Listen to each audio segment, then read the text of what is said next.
Hello, everybody, and welcome to Talent Smart's EQ for your everyday life. And I'm going to let people get into the stream here, and instead of me telling everybody what's going on before they actually get on here, but we're excited to be here. This is Talent Smart's LinkedIn Live series.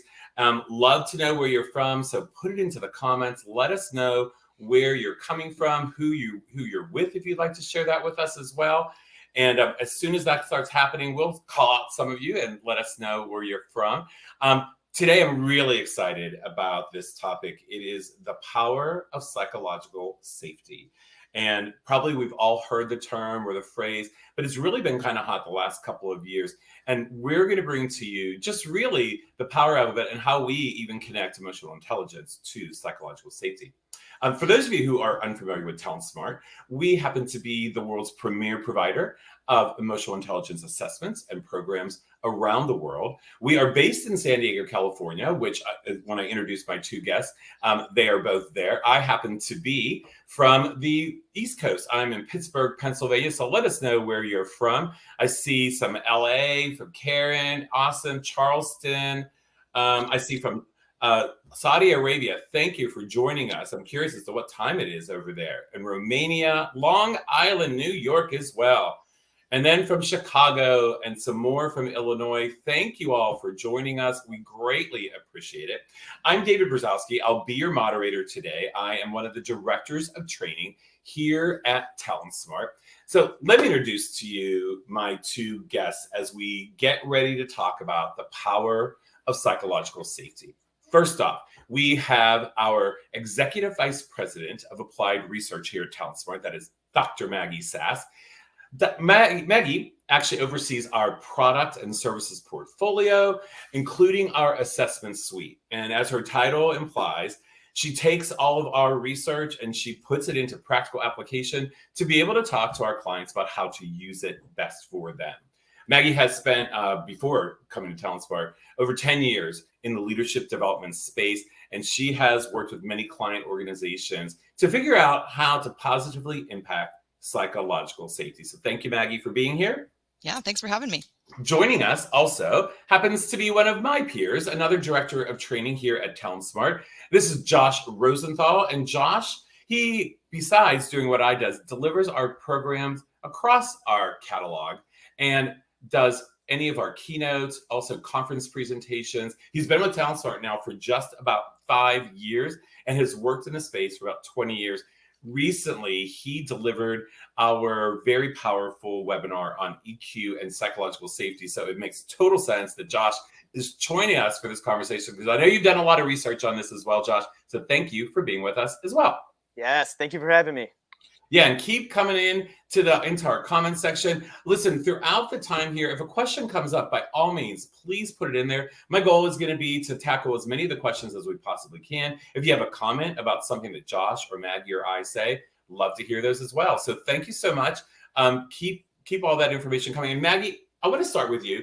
I thought just to kind of level set and get us all on the same page, how would you explain or define what psychological safety is for all of us? Yeah, sure. So a number of researchers and leadership experts have been studying and writing about this concept for, the last 2 decades, really. But the term was coined by Amy Edmondson, who defined it as really a shared belief that a team is safe for what she refers to as interpersonal risk-taking. So these are some of the behaviors you might see in an organizational culture where psychological safety is lacking. So things like mistakes are held against you, so you might not feel safe to try new things or to experiment.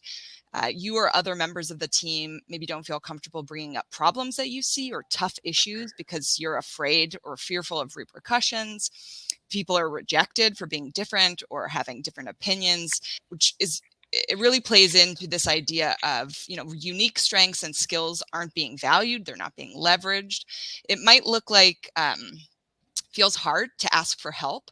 And then I think at the far end of the spectrum, where psychological safety is absent, you might have people who are sabotaging or undermining efforts of other people. For those of you who are with us, I'd love to know how you define psychological safety for yourself or for your teams. What might you add? Go ahead and add that to the chat. Yeah, and I love that clarification you've already shared with us. I mean, that kind of puts it into perspective about what it is and what it also probably is not a bit. We'll look for some of the comments. Maybe while we're doing that, in the meantime, Josh, through the webinar, you talked a lot about what you had uncovered from some of the research for Mhm. for psychological safety. So, why would you say psychological safety is so important? Quite simply, we don't do our best work unless we feel safe. Let's think about it just from a very casual point of view. If you come into work and you're physically unsafe, what's going to take precedence in your focus is maintaining your physical safety, right? So, this is why we also have a number of workplace safety policies. Yeah. Anything that you can find when you look up OSHA, right? To hard hats, to ergonomically safe workplaces in some cases. However, psychological safety is no less important because one of the barriers to our effectiveness is fear.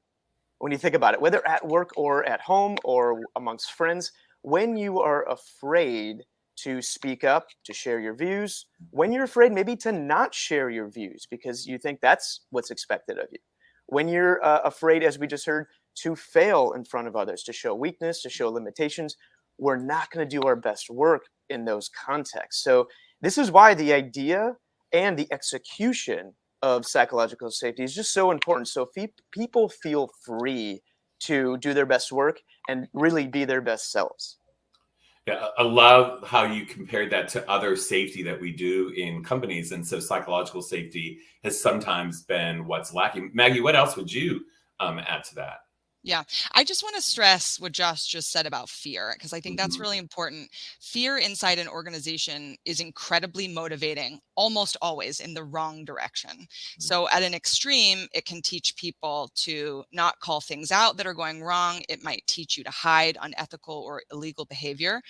But generally, though, it just shuts people down, right? So Rob wrote in the chat about being creative. People Yeah. are less likely to be innovative or creative about problem solving or designing a new process or a product because they don't feel comfortable or generally motivated to do so. There was a 2017 Gallup poll that showed that 30% of employees strongly agreed that their opinions didn't count at work. Mhm. It's staggering. That should worry all of Mhm. us, right? Yeah. Yeah. Because for a lot of organizations who are struggling with retaining top talent and then keeping that talent engaged and learning and developing, psychological safety isn't just something that's nice to have, it's a non-negotiable. And the other thing too is, psychological safety is tied to diversity, equity, and inclusion. It's tied to Mhm. mental health and wellness. It creates environments where people are accepted and respected, where it's safe to be curious about things that are different or unknown.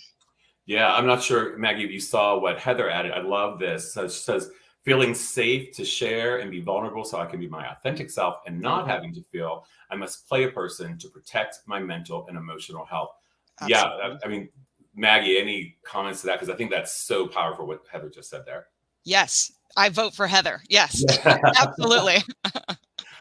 Yeah, yeah. I mean, you just said it's part of diversity, equity, inclusion because when you feel safe enough to bring all of you Right. to the work table, to the plate, you have a better opportunity to be just like Mauricio said about being open and test new ideas and also fail and be while I'm being creative. I mean, that's part of it, right? Like not being fearful of failing.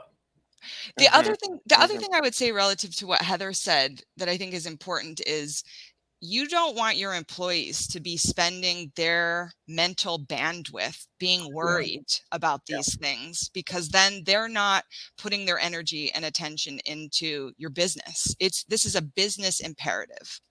yeah, absolutely. So let's kind of take now the emotional intelligence part and bring it there. And Maggie, let me start with you, and then we'll jump over to see what Josh wants to add. But how does emotional intelligence help us actually create a psychologically safe environment? Yeah. Okay, so a lot of times when there are challenges inside organizations, we tend to go to process and technology. Mm, We tend to go to, we need to think about the structure of the organization. So we move departments around, and we do that to help with streamlining or matrixing, depending on sort of the strategy that you're trying to build towards. I think it can be easy to forget about the people side of that mhm. equation, and that's directly related to psychological safety. So let's take just one example. One of the signs of low psychological safety is that mistakes are held against people. So what might be underneath that, and how can we learn to use awareness to help address it? We can start by looking at how people define a mistake, right? So, and then once we do that, what does it look like to have it held against you? What's actually happening? Do you lose privileges? Are people gossiping about you behind your back? Are wages being docked? Does it impact your ability to get the work that you enjoy, right? Maybe it impacts sort of your access to interesting things. Is there judgment about what a mistake means? Perhaps there's less value placed on the roles or tasks of specific people who are likely to make those mistakes. There's so many human elements that really get baked into this idea of mistakes. So that's just one example. I think too, from a social awareness perspective, it's also connected to how an organization thinks about learning and development generally, right? Eduardo Briseño has this great TED Talk where he explains about the difference between what he calls the learning zone and the development zone, or the learning zone and the performance zone. And so if we think about it from a sports analogy, at work in many organizations, we're in the game. There's no preseason. There's no practice, right?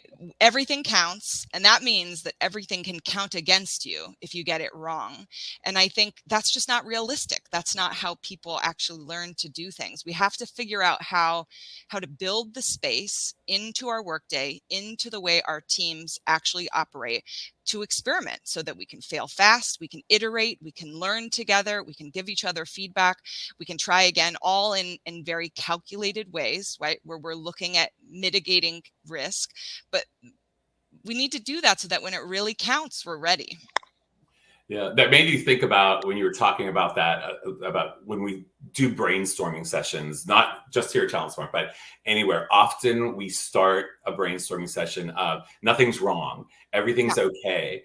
And I wonder how often we maybe need to say that just at regular meetings so that we feel that safety to say, okay, this might sound a little crazy, but let me actually say it out loud and then kind of go from there. I mean, does that kind of fit into what you were just saying? Absolutely. I think psychological safety doesn't have to be a huge 16-week initiative. It happens in small everyday moments. The way that you think about intentionally creating an environment of curiosity, of trust, for people to feel safe to say, we've always done it this way, but I wonder if we might try XYZ. It's amazing if you think about the spectrum of behaviors that people are just not using. We're going too fast and we're not thinking about sort of the fabric of these small behaviors that we could be using that would directly impact psychological safety. Yeah, absolutely. So Josh, this is a great lead in because I know you worked with one of our clients and had psychological safety as a big part of that discussion. I know you can't share the name of the client, but can you share some examples of what you maybe heard that would really be great to add into this chat? Absolutely. So there's a number of things that we can share here. One engagement that I would like to share is with a client, a national corporation that experienced quite a bit of struggle at the outset of the pandemic, probably nothing too out of the ordinary. So at the beginning of the pandemic, a lot of these teams that were located across the nation just started to feel disjointed, right? And there was they had a tremendous difficulty in establishing some kind of centralized culture and all the benefits that can be experienced from that, right? Support and making sure we have the resources that we're going to share and all the rest of it. So what the company decided to do was to conduct an engagement survey, an internal engagement survey, because they started to catch wind that folks were starting to silo, not only themselves, but their teams. And so what they found in the engagement survey was, first and foremost, very low engagement, very low motivation. Of course, the pandemic impacts this, but the leadership thought, well, what can we do about it? We can't do anything about the pandemic, but we can do something about culture. So they initially set forth two initiatives. Number one, as a leadership team, they were interested in talking more about this idea of psychological safety because it came out in that engagement survey. I don't feel safe at work. I don't know the direction we're going in. I don't know how to properly work from home and make sure that everybody's aware of what I'm doing, all the rest of it. So number one was a seminar on what is psychological safety how can we start to implement some of these ideas, and will it work? So they started these conversations. Number two, they found, is talking about psychological safety was not enough. So Mm. the second initiative was to execute psychological safety. And that's where EQ comes in. That's where Talent Smart came in. What we did was we stepped in to support the client to make sure that they clearly understood that emotional intelligence is really the way to execute a psychologically safe environment. It's the proactive approach to ensuring all the great things that we just heard from Maggie as to the benefits of psychological safety. So when we stepped in, we were interested in designing, in this case, a keynote presentation. That was a bit of a hybrid keynote town hall workshop where we really wanted to highlight how to leverage emotional intelligence development through strategies, practice, and actual behaviors with establishing a psychologically safe environment. Right. And it, I think, worked very, very well where we can start to see these connections because we can already start to buy into an idea of psychological safety. And yet it's not enough just to buy into an idea. We have to start doing something about it. And that's the EQ piece. So in this engagement, we learned a whole lot as well. And that EQ has a lot to offer for folks trying to work in teams on some of these things to make sure that everybody comes to the table. Now, real quickly, I also like to share this piece about authenticity that we heard in the comment because it's crucial. Yeah. I don't think, and we found in the research as well, psychological safety is not a substitute for poor performance. Right. Psychological safety is not an excuse for not bringing what you need to bring to your role, right? Right. However, we still need to be authentic. So EQ helps us with this tricky dynamic of being our authentic selves, bringing every bit of who we are to the workplace, and yet still performing at a high level as to what the organization needs. So those are some of the things that we started to find.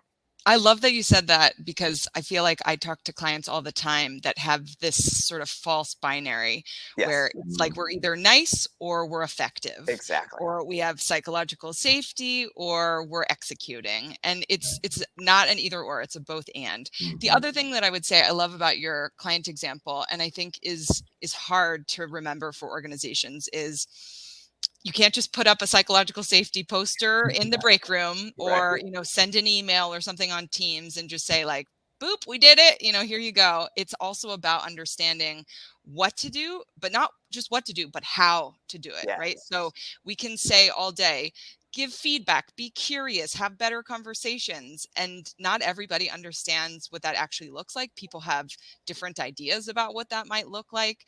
And it requires experimenting and giving feedback and constantly sort of iterating on it. And it's hard, right? I think a lot of companies are worried about this, but also worried about trying things because it feels like such an elephant to tackle. And I would say, just start with little things, experimenting with little behaviors.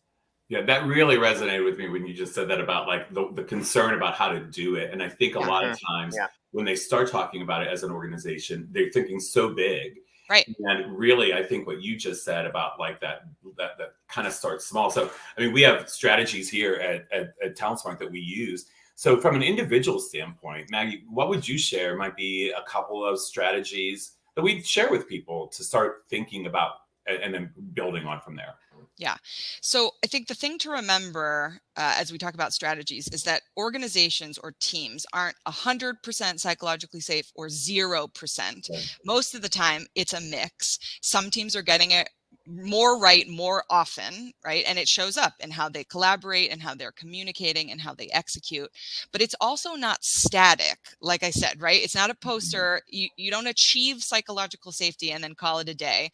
You have to constantly be checking, right? So it's a metric that's always moving and changing. You have to be paying attention to it, just like we pay attention to revenue and expenses.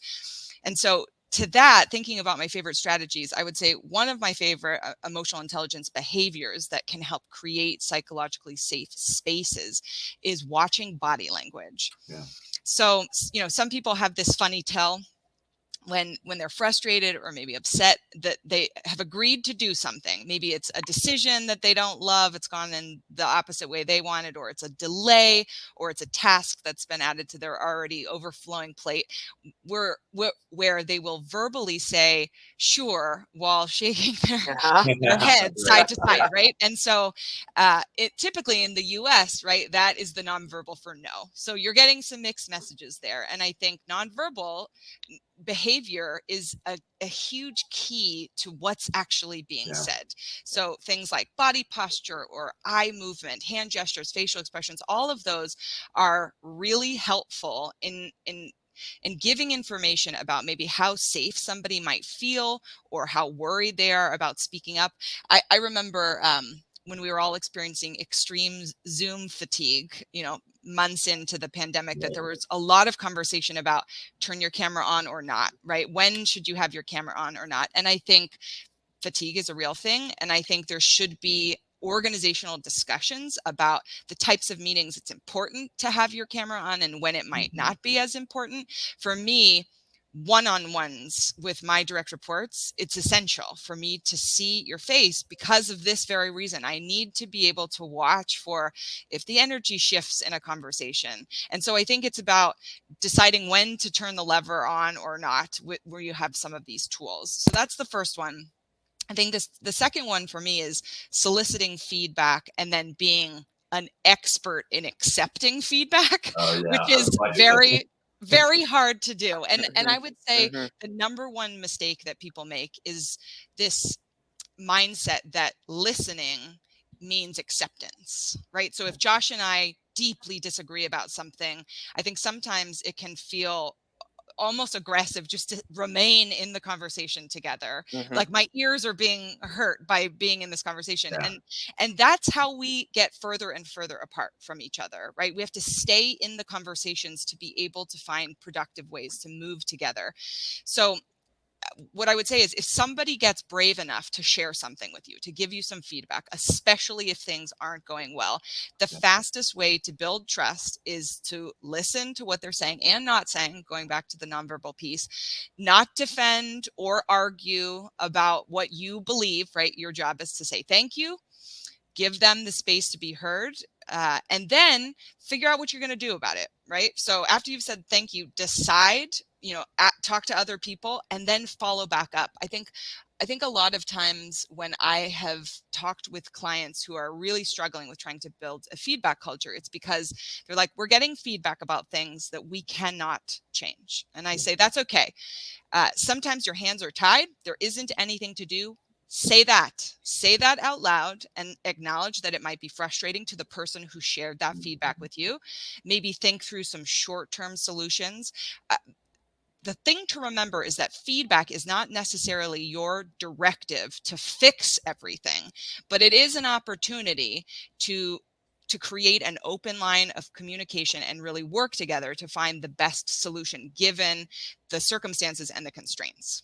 I love that. And I love what Elizabeth put in our comment section. She said, knowing the way to give feedback is really important because feedback provided the incorrect way can build distrust. And we talk about that even in our classes. I mean, a lot of times when I'm with a client talking about feedback, I often say, first of all, give permission to get feedback. But then when you get it, then you've got to be able to be willing to at least hear it and then figure out what am I going to do with it. So that's such a safe space to allow for that to happen. Well, and I love what you just said. So for example, 3 minutes before the three of us came on to this call would not be my favorite time to receive any feedback about anything, right? So if somebody had walked into this room and said, blah, here's my feedback for you, that wouldn't have felt great. And so I think a good best practice is to say, is now a good time for me to give you feedback? You're not allowed to always say no. Right. You have to be, you have to sort of lean into your own discomfort and find a time that works to get it. But I think checking in with each other, that builds in a really nice sort of open communication rule. Yeah, so true about leaning into your discomfort, right? I mean, that's another one of our strategies. And that is the place that feedback for most of us is. It's a discomfort for all of us. Like we all want to hope that everything we've done and said is on point, and then all of a sudden you're getting feedback and you're like, huh, this doesn't feel that good. Right. So, but that's the place I think where you get to, again, kind of going back to what Elizabeth said, is build trust by how we deliver it. Josh, you have one that you want to share from an individual standpoint? Yeah, absolutely. First, I can't agree more with the few that we've already heard. One of my favorite is also one of the trickiest. It's only get mad on purpose. And this is a strategy that will help you develop your self-management. Think of it this way. Think about somebody who you may have worked with who demonstrated erratic behavior. All right. So for everybody who's on and the three of us, just think about that person for a moment. You know, what does that include? It includes unreliable behavior. You don't know how that person's going to show up, right? And that impacts not only how you feel, but that impacts your own behavior. So we might talk about walking on eggshells, or the fear of raising our voice, or absolutely the fear of disagreeing. Once we fear disagreement, now we are in the position to lack a voice or be disenfranchised, and therefore we are unsafe. So back to the strategy at hand, only get mad on purpose. I wanted to highlight this one because I also wanted to highlight something really important about psychological safety and EQ. A psychologically safe space is not necessarily only a happy space. Yeah. So too, emotional intelligence is not about being happy all the time, right? So when you are going through your work day, anger will surface. Hopefully not that often, but it's going to surface. If we pretend it's not there, or if we try to avoid it, we're going to get into more trouble. Instead, we can, as David just mentioned, lean into the discomfort of being angry at work, and then be intentional or careful with that anger. It doesn't mean sidestep it. It doesn't mean pretend it's not there, right? Or suppress it or repress it. It means to be careful with it. And what that looks like is essentially communicate why you're angry to the individual or to the team in such a way so as not to disenfranchise them, take their voice away, but to include them. Say, all right, Maggie and David, you know, I'm really angry that 3 minutes before we got on, somebody came in and gave me feedback, right? And it threw me off my game. But I wanted to share that with you so the next time that we get on live, maybe we can prevent that kind of thing. And now what we're doing, if I'm only getting angry on purpose, I'm eliciting your support in helping me with that type of anger. So okay.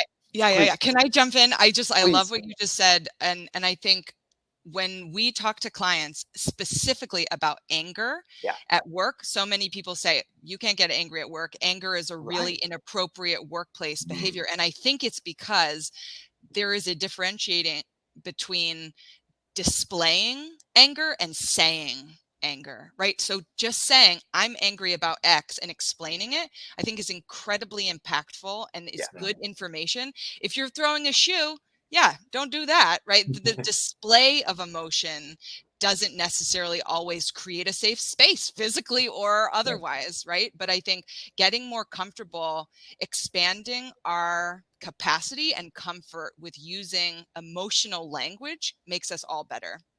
Without a doubt. If I can jump in, I love the examples you give, saying instead of displaying. And sometimes, though, we can't help but display. Now we're talking about the subtle things, not throwing a shoe, right? But we might lean back and fold our arms.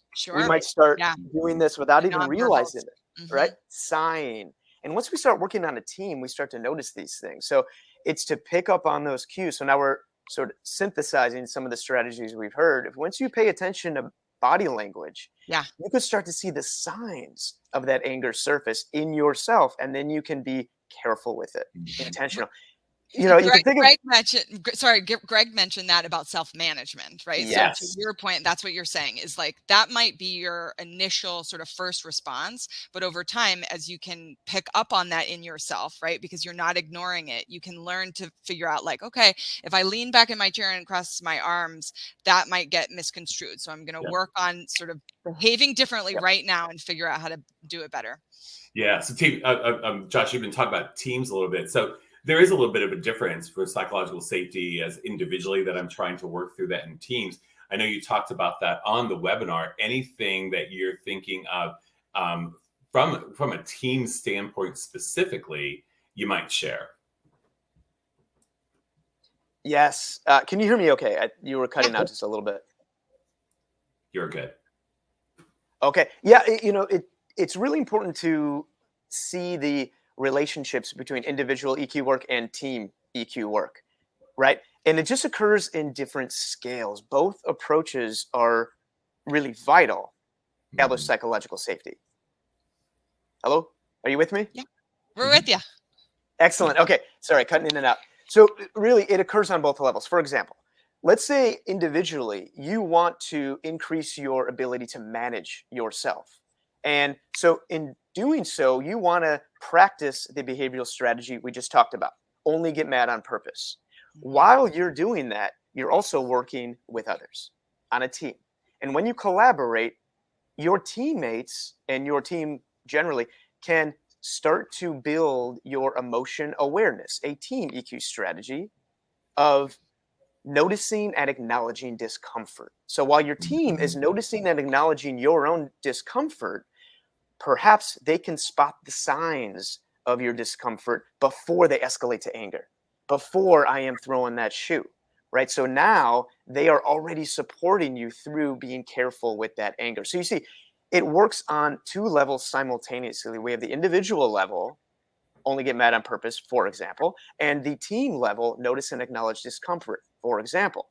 There are many different ways to slice and dice these strategies, but no matter what we're doing, they're both operating on two different levels. And this is very reasonable. Think about your today.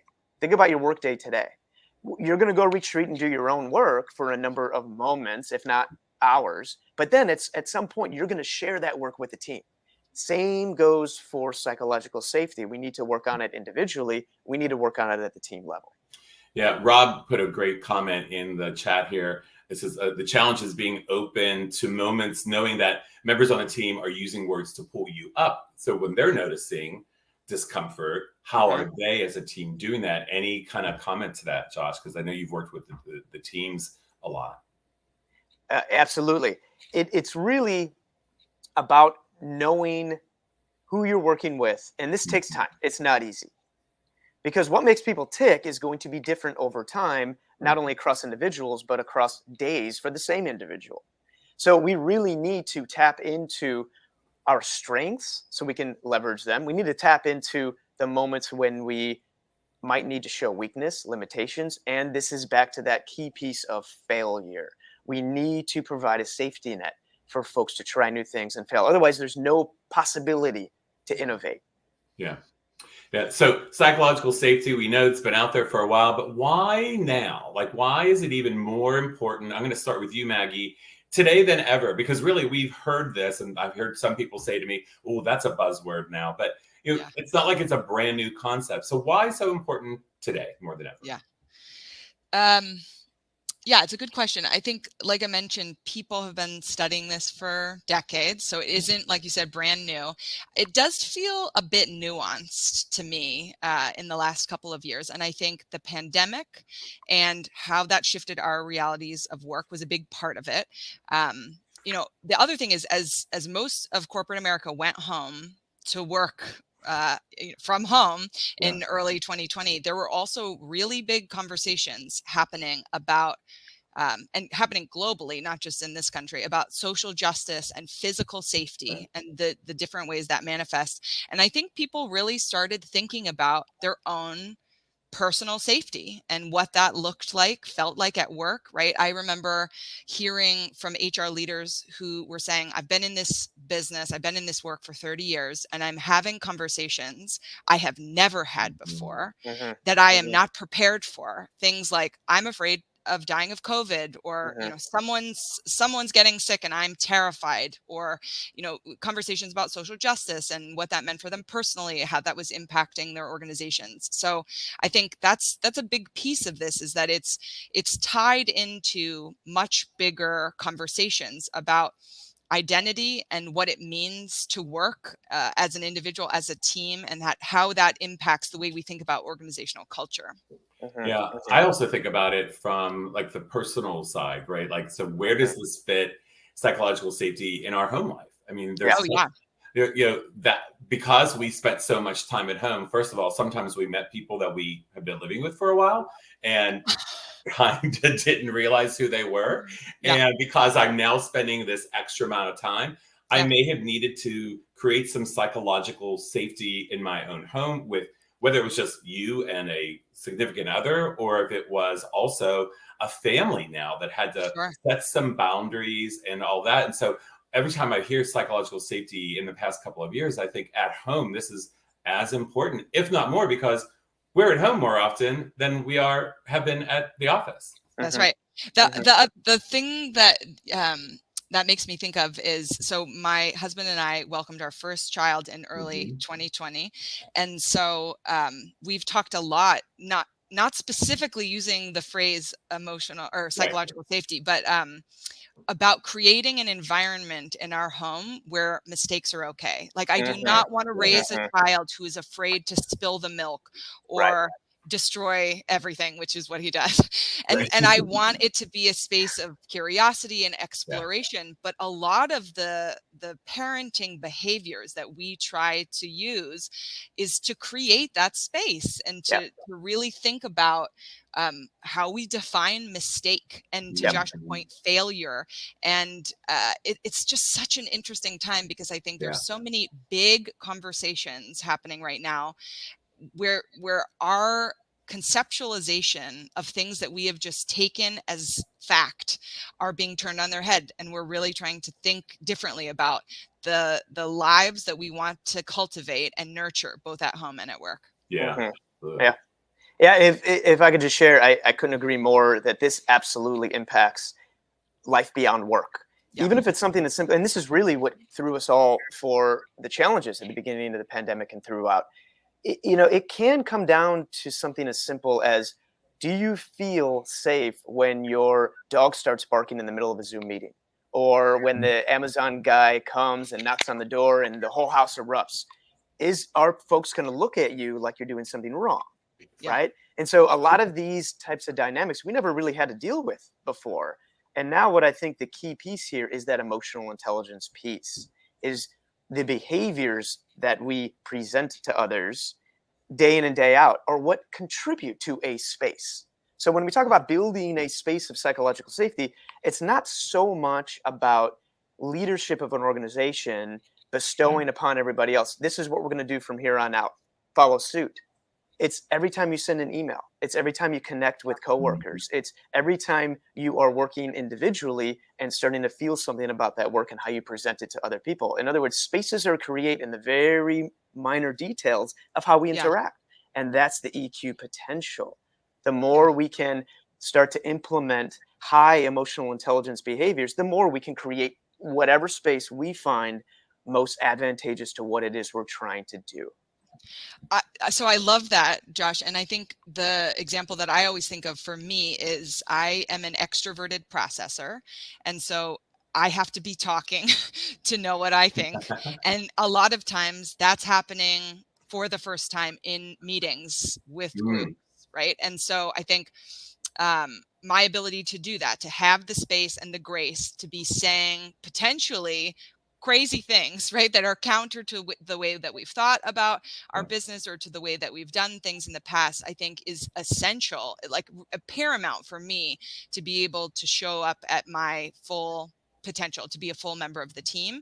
And I recognize, to your point about team EQ, what that requires in the other members. I think the team EQ is so dynamic, and that's helpful in certain ways, right? Because if the three of us are a team and I'm having an off, very low EQ day, that's okay, because we can sort of counter each other, right? We can leverage each other as strengths and figure out how to support when things are going awry, for individuals. But I think it's also important to think about what is then expected of other members to be able to absorb your behaviors, right? There are people in these meetings with me and on calls where that's not their favorite, behavior, right? They don't process like that. They might be more introverted processors, but they also just might not like that space for what feels like a brainstorm, like in the middle of a session where we're trying to get actual decisions made. And so I think it's just about that open communication. Yeah, great. Hey, let's end with a great question that came in from Jeremy. He says, curious to know how the panel would recommend HR leaders address this with C-suite teams, especially for small businesses who may not feel it's necessary or have limited resources, or in companies that operate with a pay tied to productivity structure. Yeah. Josh, go for it. Yeah, I can jump right in real quick. And I think the key is to talk about effectiveness. In other words, what's the goal of all this? Sometimes certain words might not land with certain individuals. When we talk about psychologically safe spaces, well, that is a heavy, heavy concept for some people. And if we just are too quick to say, hey, C-suite, how do we develop psychologically safe spaces? We need to be a little, I think, more careful and incremental about what that conversation is actually about. It's how can we be most effective in doing what we need to do, right? So psychological safety is actually a means to that end. It's not just, as Maggie put it, a nice to have. It's simply, how do we want to best operate as an individual, a team, a sector, an organization, and all the way out to say, wait a minute, what is it that we're trying to do? So the conversation is really around goals. How do we achieve them? And what's the best environment to achieve them? And we are not alone in firmly believing that tapping all of the rich, diverse perspectives an organization has to offer is that best environment. And a psychologically safe environment is truly one that is able to tap that diversity. And what we're saying here today is emotional intelligence is really the way to execute that. It's really the switch to turn on. It's the behaviors. So in any conversation at a high level or at a leadership level, really should start and end with, how can we be most effective? Now we should be all ears because everybody wants to be more effective. Thank you, Josh. Did you have anything to add to that, Maggie? Yeah, I do. Okay, so I love this question, Jeremy. And what I would say is, okay, so Josh said psychological safety can feel heavy. I think for senior executives, it can also feel academic. It feels like, yeah, that lives in this ivory tower over here, but like I do real work here in my day job. And I think what we're saying is they're not that far apart. So one recommendation that I might have, even if you've got limited resources, is to have the C-suite do a micro experiment with themselves. So Amy Edmondson's 7-item assessment is out there. You can find it because it's an academic research. And I would have the team respond to those questions, look at their responses and see where they agree or disagree, and do a micro experiment inside the C-suite. So focus on it for a month and think about, like, how are you shifting your behaviors to be more effective, not to be more psychologically safe, right? Because I think a lot of times it feels like I don't want another thing to do. And we're not saying add psychological safety to your to-do list. Psychological safety is a vehicle through which you can be even more effective. And I would say if that goes well, then they're your biggest advocates for how that spreads across the organization. Awesome. Jeremy, thank you for the question. And listen, we probably could talk about this for about another hour if we wanted to, but we are out of time. I want to thank, first of all, both Josh and Maggie for all of your expertise, and thank everybody who joined us and some great questions out there. Really, really appreciate it. And let you know that we'll be back. This is a monthly LinkedIn Live event that we have. Our next one will be on September the 29th, and it is called Emotional Intelligence for Your Everyday Life. Our topic will be building a more emotionally intelligent work culture. And we have some great people who are going to be on here. First of all, we have the CEO of Talent Smart, Howard Farfel. And joining Howard will be Tara McKenzie, our EVP of Client Solutions and Marketing. And stepping in for me, since I'm not going to be here, we have Maggie, who's going to really do a roundtable with the three of you. Maggie, I appreciate you stepping in to take the reins while I'm not here. Where will you be, David? Well, I happen to be going to facilitate one of our level 1 programs in Dublin, Ireland. How about that? We're all very jealous. I know, right? Yeah, Not talk bad. about a nice global opportunity to be able to do, which I do want to make sure that I let everybody who's been tuning in, if you're watching this live or if you come in later on, if you have any questions or have any inquiries about what we do here at Talent Smart, please feel free to go ahead and connect with us here on LinkedIn. Come to our website at talentsmarteq.com. We'd be more than happy to answer your questions about our programming, about our assessments. We are here to answer any of those questions. We so appreciate everything that you all brought to the table today. And for all of us here at Talent Smart, I'm David Brzezowski. And just remember that EQ is for your everyday life. We'll see you next time.